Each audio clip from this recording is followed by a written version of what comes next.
मनुष्य प्रकृति का राजा है। मनुष्य के सिवा जितने भी जीवा जंतु हैं सभी प्रजा है। मानव 3 स्तर में चलता है, प्रकृति, विकृति और संस्कृति। जो प्रकृति में चलता है वह मानव कहलाता है, जो विकृति में चलता है वो दानव कहलाता है, और जो संस्कृति में चलता है वह देवता कहलाता है। मानव की योनि होती है, देवता और दानव की योनि नहीं होती है।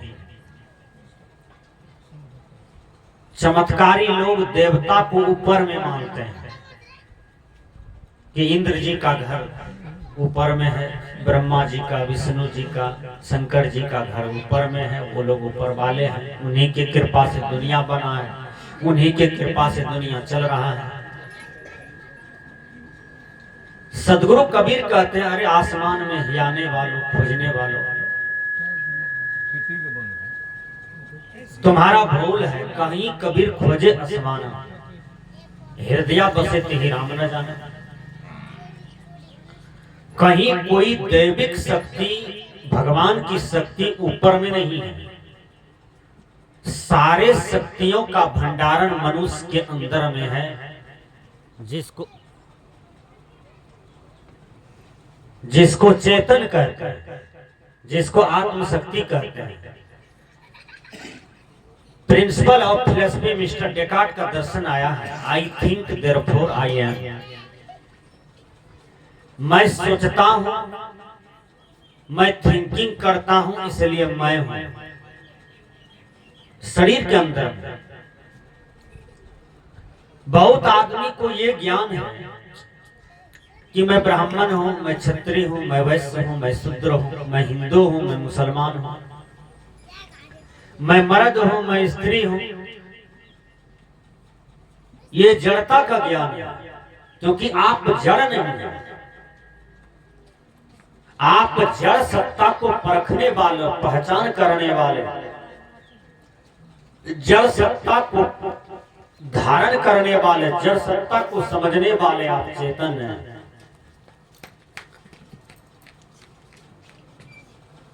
गाड़ी ड्राइवर चलाते हैं, गाड़ी अपनी नहीं चलता है। गाड़ी भिन्न है और ड्राइवर भी भिन्न है।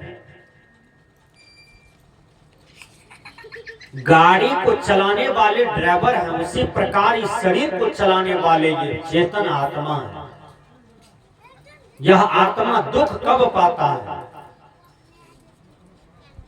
जब यह आत्मा कुसंग में पड़ जाता है, गलत मन के साथ पड़ जाता है। आज आदमी इस अवनी तल पर मनमौजी चलते हैं, मनमानी करते हैं।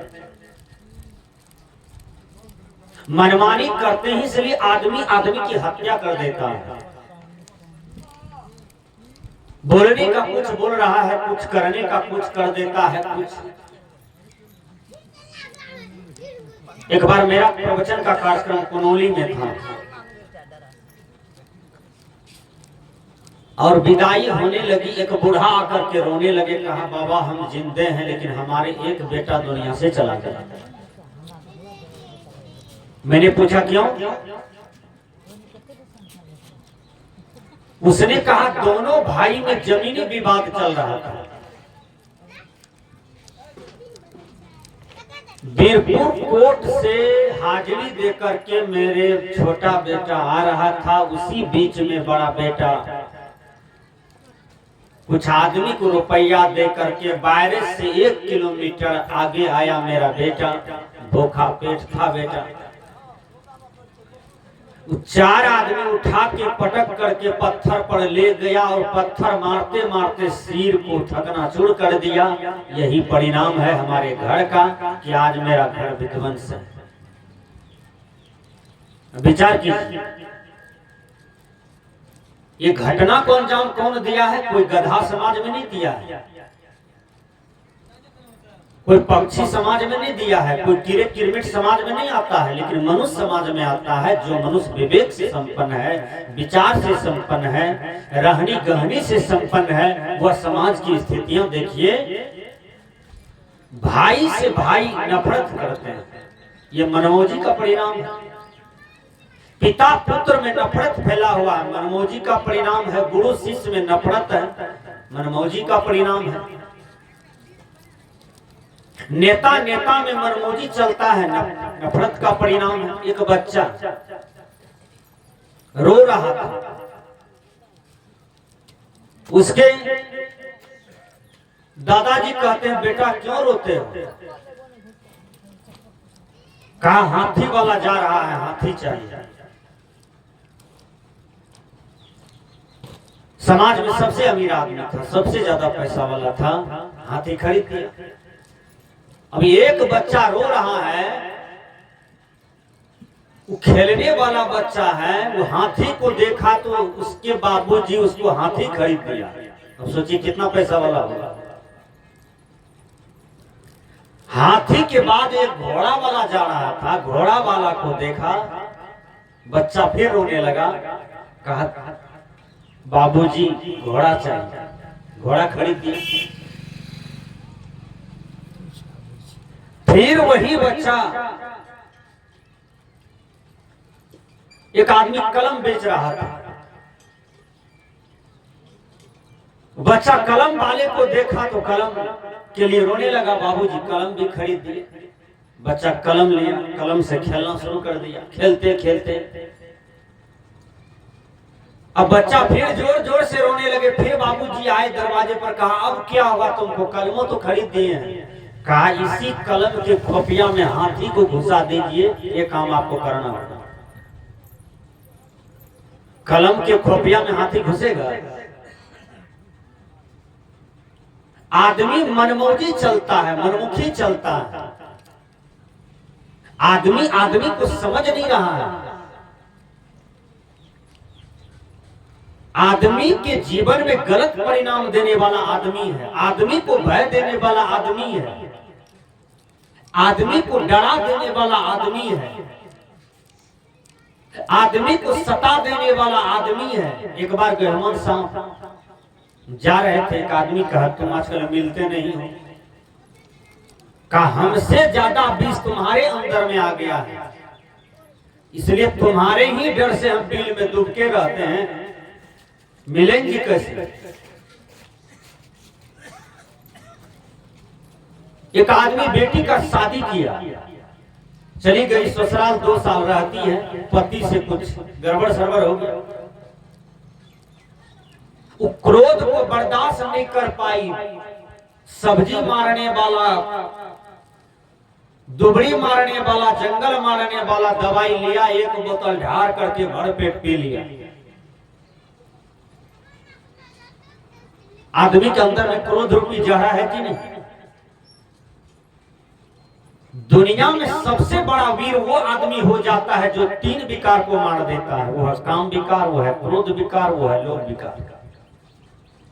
ये 3 विकार होता है।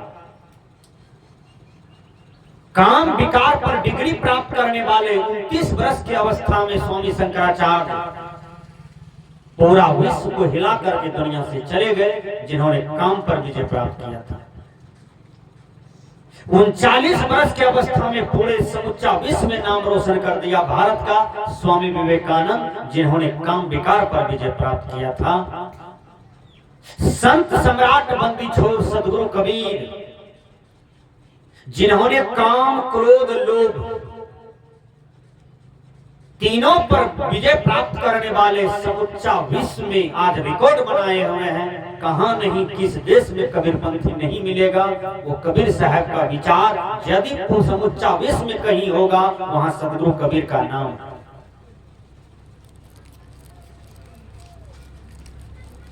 अध्यात्म के प्राण है गुरुवर कबीर, केवल कबीरपंथी के प्राण नहीं है, अध्यात्म के प्राण। मैं भारत के कोने कोने में घुरा हूं, धर्म स्वरूप साहब जी के साथ हूं, क्योंकि मेरे कुछ गुरुवर हैं। आओ मैंने देखा बड़े बड़े संप्रदाय में बड़े बड़े मठ पंथ वाले वो कबीर साहब की बात बोल रहे हैं। यदि कबीर साहब की बात हटा दिया जाए कोई भी अध्यात्म से तो वह सुना पड़ जाता है। जैसे बाराती में दुल्हा न हो, उसी प्रकार यदि कोई भी मत पंथ में यदि कबीर का विचार न हो, उसी प्रकार सुना पड़ जाता है। इसलिए गुरुवर कबीर को अध्यात्म का प्राण माना गया है। आज बीजक में पढ़िए, आप शब्द पढ़िए, रमैनी पढ़िए, साखी पढ़िए, चाचर पढ़िए, बेली पढ़िए, बिरहोली पढ़िए, हिंडोलवा पढ़िए। सदगुरु कबीर साहब जी को जो आदमी बीजक पढ़ करके समझ लेंगे कि कबीर चाहते क्या थे समाज से, कबीर साहब समाज में जो नाना प्रकार के आडंबर था उसको मिटाना चाह रहे थे। जातिवाद, छुआछूत, संप्रदायवाद, पंथवाद, भगवानवाद, भाग्यवाद।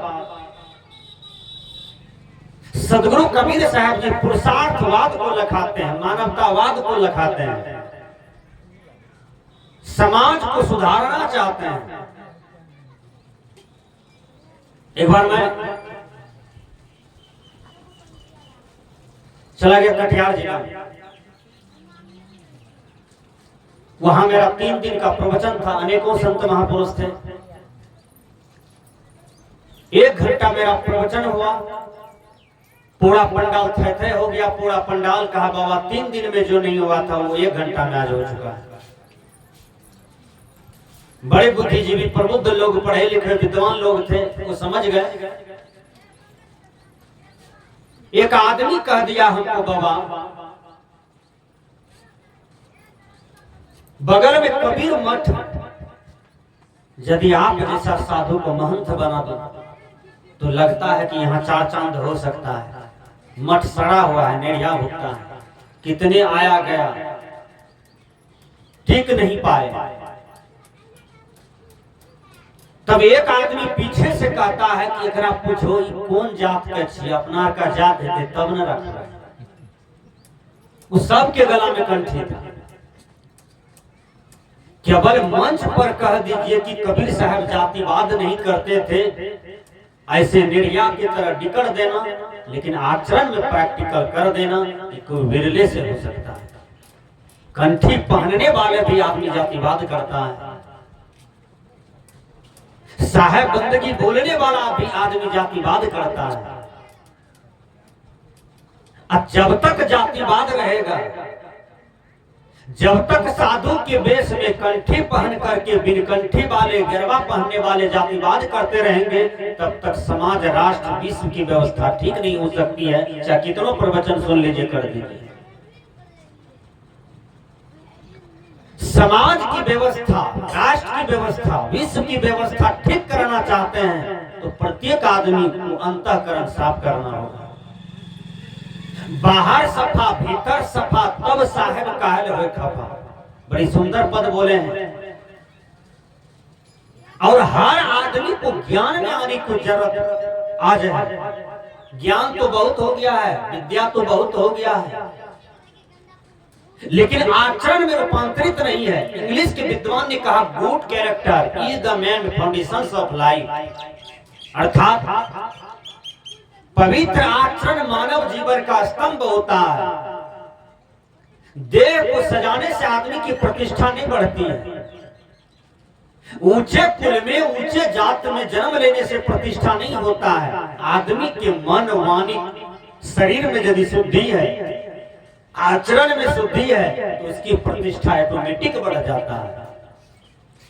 संत सम्राट गुरुवर कबीर माने जाते हैं। क्यों? संत तो बहुत हुए, लेकिन कबीर साहब क्यों माने जाते हैं?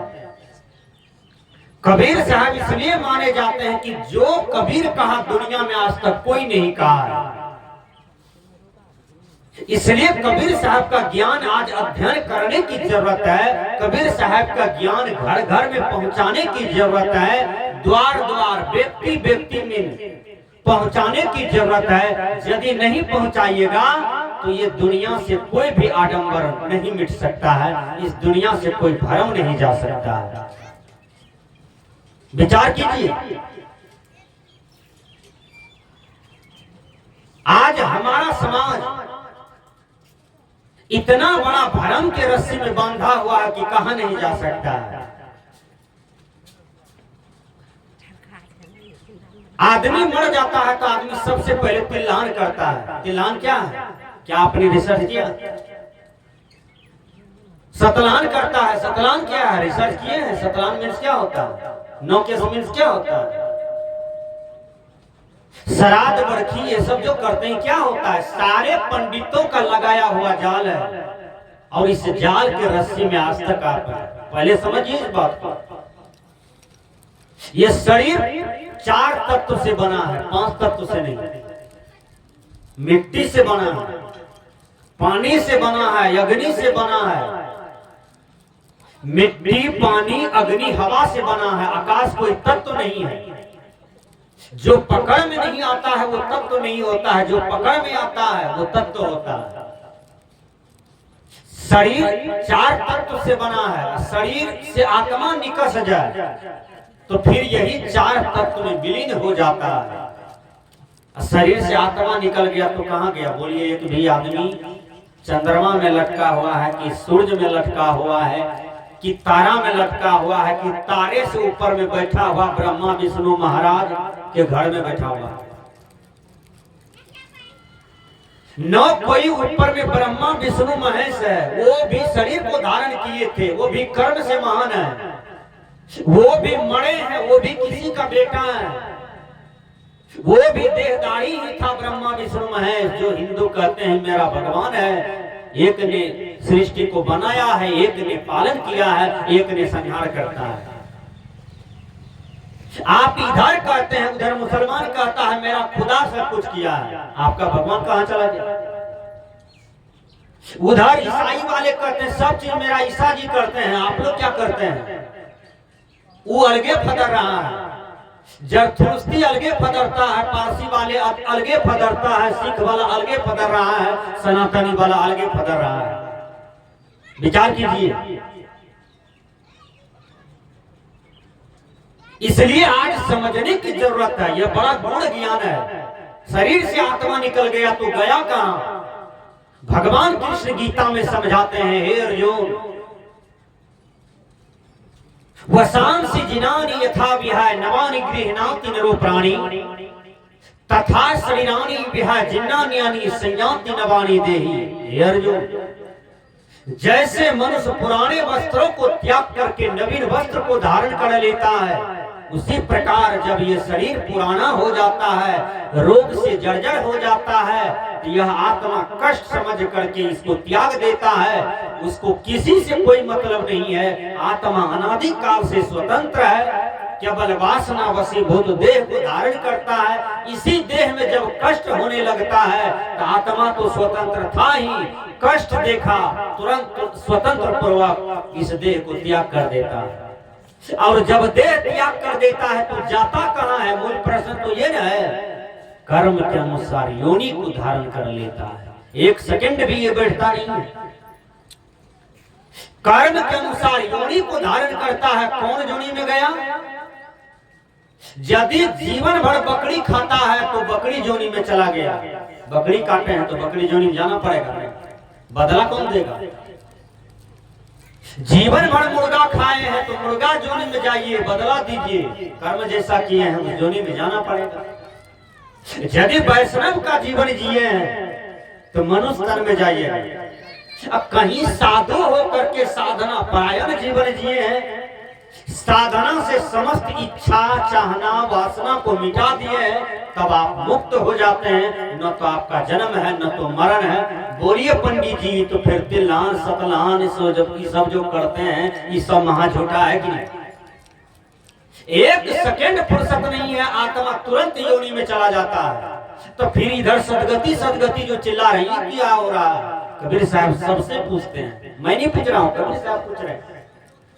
इसलिए कबीर साहब का विज्ञान में चलिए। बंदे कर ले आपने बेरा, आप जियत लखू आपे ठोर करो, मुए कहां घर तेरा। यही अवसर नहीं चेता हूँ प्राणी, अंत कोई ना ही तेरा। कहत कबीर सुनो हो संतो, कठिन काल को घेरा, बंदे कर ले आपने बेरा। जीते जी कल्याण करो, जीते जी वासना को मारो, जीते जी मुक्त हो जा, जीते जी मुक्ति का अनुभव करो। रात में एक वक्ता कह रहा था मुक्ति का मतलब, गलत बात बता रहा था। जिसे साहित्य का बोध नहीं हो तो शब्दार्थ नहीं करना चाहिए, जिसे व्याकरण की जानकारी नहीं हो तो शब्दार्थ नहीं करना चाहिए। जो व्याकरण पढ़े हैं उसमें लिखा है मुक्ति, मुक्ति शब्द जो बनता है मुच धातु और कितिन प्रत्यय का कृदंत है मुक्ति। मुक्ति का मतलब होता है छुटकारा, मुक्ति का मतलब छुटकारा। और कौन चीज से छुटकारा? शब्द, स्पर्श, रूप, रस, गंध, ये पंच विषय होता है। और जीव अनादि काल से इसी पंच विषय की भोग में चक्कर फंस जाता है, और इसी में फंस करके उजरा करके इसी का स्वाद लेते लेते वासना को मजबूत करते हुए यदि शरीर का अंत कर दिया तो जन्म मरण का चक्र में वो पड़ा ही रह जाता है। गुरुवर कबीर कहते हैं जौ लो तारा जगमगे तौ लोगे न पोर, तौ लो जीव कर्मवश डोले तौ लो ज्ञान न पोर। तारे तभी तक टिमटिमाते हैं जब तक सूर्य का उदय नहीं होता, उसी प्रकार जीव कर्मों के वशीभूत तभी तक रहते हैं जब तक पूर्ण ज्ञान का उदय नहीं हो जाता। और पूर्ण ज्ञान किसी पार्थी महात्मा, किसी मूल्यवान महात्मा से मिल सकता है। सभी महात्मा के पास आत्मज्ञान नहीं होते हैं। आत्मज्ञानी यदि मिल जाए, जरथुस्त्र ने कहा था कि राह चलते हो, राह चलते चलते तुम्हें यदि कोई अच्छे संत मिल गया और तुमने जाकर के उनसे मार्गदर्शन नहीं लिया तो समझो कि अमृत के कलश को फेंक करके तुम उनका दुरुपयोग करते हो। जाना चाहिए और कौन आत्मज्ञानी है इसका था करना चाहिए। आत्मज्ञानी अपने आप को आसाराम जी कह रहे थे, आज कहाँ बैठे? जेल में बैठे, और सैकड़ों हजारों लड़की के साथ बलात्कार करते करते साधु वेश में आज जेल में बैठे हैं, रट गिन रहा है, आगे में कुछ नहीं। सदगुरु कबीर की दृष्टि पड़ी इन्हीं साधुओं पर। कबीर साहब ने कहा कहता सो करता नहीं, मुख का बड़ा लगा, आखिर धक्का खाएगा साहिब के दरबार। एक बार मेरा प्रवचन हो रहा था, यही तामगंज के बगल में एक गांव है, नाम नहीं लेंगे क्योंकि यूट्यूब पर चढ़ता है, कहीं टोला वाला सुन लेगा। तो मैं भी था, एक और लाल धारी महात्मा था, घरवैया, दोनों को बुलाए थे। तो उधर से एक आदमी आया, कहा बाबा ये ब्रह्मचर्य। मैंने कहा अच्छी बात है, आप लोग ब्रह्मचारी का मतलब क्या समझते हैं? बिनकरिया वाला बाबा जी, ये मूर्ख का शब्दार्थ है। साहित्य पढ़िए, व्याकरण पढ़िए, ब्रह्मचर्य किसे कहते हैं? ब्रह्म का मतलब होता है बड़ा, आचर्य का मतलब होता है आचरण। जिसका आचरण उत्तम हो वो ब्रह्मचारी है, चाहे वो फुल पैंट में हो, चाहे धोती कुर्ता में हो, कि साया साड़ी ब्लाउज में हो, कि गिरवा वाला हो, कि उजरा वाला हो, कि नेताजी का कट हो। जिसका आचरण में कोई खोट नहीं है, जो आचरणवान है वो ब्रह्मचारी है। जो आचरण से संपन्न मता बहन है वो ब्रह्मचारी नहीं है। ब्रह्मचारी ब्रह्मचारी का केवल कपड़ा पहन लेने से नहीं होता है। तो वो अधक्की आदमी हमको कहता है बाबा ये ब्रह्मचर्य है। मैंने कहा खूब प्रतिष्ठा दो, यहां तक ब्रह्मचर्य है। 2 दिन तक तो प्रतिष्ठा मिली, अब तीसरा रोज प्रतिष्ठा नाक पर चला गया होगा। प्रतिष्ठा लेते लेते क्या किया, 10 बजे रात में उसी की पुतहू चली गई तेल लगाने के लिए। वही बाबा, मेरा आसन था बरंडा पर, रकम से किया बस दोनों में कब गिट्टी बैठा था, दोनों गलत काम करना शुरू कर दिया। संजोग से एक आदमी घड़े का लोग देख लिया। अब ब्रह्मचर्य बाबा का ब्रह्म में लगा लाठी। 12 बजे रात नहीं बजा, 11 बजे रात नहीं बजा, 11 बजे रात में किसी को जानकारी नहीं दिया, 10 लाठी मार करके बेग फेंक दिया और उसको भगा दिया। ये ब्रह्मचर्य का परिणाम है।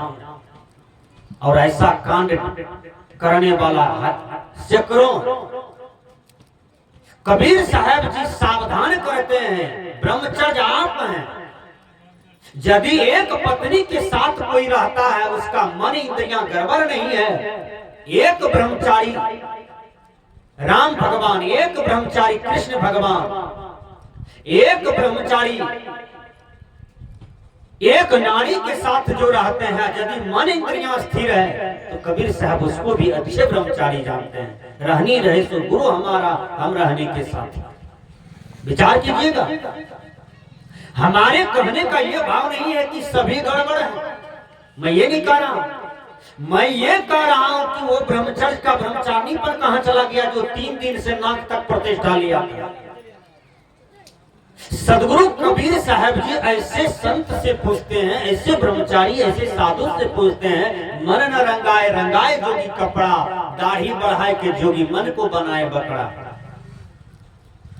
जो मन को जीत लिया, इंद्रियों को जीत लिया, वो ब्रह्मचारी है। चाहे वो कोई भी घर में क्यों न रहता, कितनों भी बाल बच्चा के साथ में क्यों न रहता हो, वो ब्रह्मचारी है। इसलिए अपनी अंधापनी को छोड़िए, अब केवल भावना में मत बहिए। गुरुवर कबीर क्या कर रहे हैं उस पर ध्यान दीजिए। गुरुवर कबीर कहते हैं, कहीं कबीर सोई जन मेरा जो घर की रारी निभेरे, घर की झगड़ा को मिटा दे। चाहे वो पत्नी वाला साधु हो कि बिन पत्नी वाला साधु हो, दोनों ब्रह्मचारी। कहीं कबीर सोई जन मेरा जो घर की रारी निभेरे, जो घर की झगड़ा को मिटा दे। अंदर की झगड़ा मतलब 3 विकार को, काम विकार, क्रोध विकार, लोभ विकार, 3 विकार को जो मिटा दिया साधना से, तो वो अच्छा साधु बन जाता है और वही साधु के योग्य हो जाता है। राम रही हजारों के साथ बलात्कार किया, हजारों को काट करके मकान के अंदर में दफना दिया। रामपाल जी सैकड़ों को काट करके जमीन में गाड़ दिया, हड्डी पतली सब सड़ गया, सरकार ढूंढ लिया। ये सब कौन था? 1 नंबर साधु कहला रहा था, जो समूचा देश में इनका फोटो का पूजा हो रहा था। उसकी रानी कहां चली गई? गुरुवर कबीर कहते हैं कि साधु भया तो क्या भया, बोलत नहीं विचार, हते पराई आत्मा जीव बांधे तरवार। साधुए के देश में रावण 1 घंटा के लिए साधु बना, ऐसा चंदन लगाया जिस रास्ते से रावण गया सभी भैंस कड़मा तोड़ करके दरवाजे खाली कर दिया। विचार कीजिए, 1 घंटा के लिए साधु बना रावण। ऐसा कद्दू लिया, इतना बढ़िया कमंडल बनाया कद्दू का खोल का, ऐसा चंदन लगाया, ऐसा कपड़ा पहना कि सीता सब कुछ भूल गई और तुरंत 5 किलो चावल देने आ गई लक्ष्मण रेखा को पार करके। कहने का भाव है कि वेद से कोई साधु नहीं होता है, मंत्र पंथ ग्रहण कर लेने से कोई साधु नहीं होता है, बड़का गुरु महाराज का चेला बन गए उससे कोई साधु नहीं होता है। साधु आदमी रहने से होता है, उत्तम विचार से होता है, उत्तम ज्ञान से होता है, उत्तम आचरण से होता है। ये यदि आपके अंदर में भी है तो आप भी किसी से कम नहीं है, आप भी बढ़िया साधु हैं। अपने आप को आवाज कीजिए।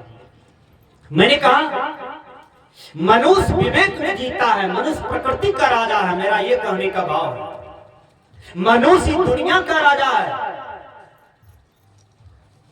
विचार कीजिएगा, हवाई जहाज किसने बनाया?